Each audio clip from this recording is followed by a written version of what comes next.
This Mirabelle Plum upside down blackstrap sour cream cake combines a butter roasted plum topping with an ultra moist molasses sour cream cake bottom and is scaled to fit a 4-inch cast iron skillet.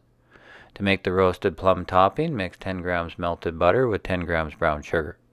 Spread on the bottom of the skillet and add a layer of pitted Mirabelle plum halves cut side up to fill the skillet. To make the molasses sour cream cake, cream 25 grams sugar with 25 grams room temperature butter, 10 grams blackstrap molasses, 15 grams sour cream, and an egg yolk. Fold in 25 grams flour, an eighth of a teaspoon cinnamon, a quarter teaspoon ginger, an eighth of a teaspoon baking powder, and a pinch of salt until evenly distributed, being careful not to overmix. Spread the batter on top of the plums and bake in a 350-degree Fahrenheit oven for 25 minutes. The plum upside down cake is done when a toothpick test comes out clean. Wait about 10 minutes or until the skillet is cool enough to handle. Then use a small palette knife to free the cake from the top and side. Then invert it onto a plate. Serve warm with a scoop of ice cream.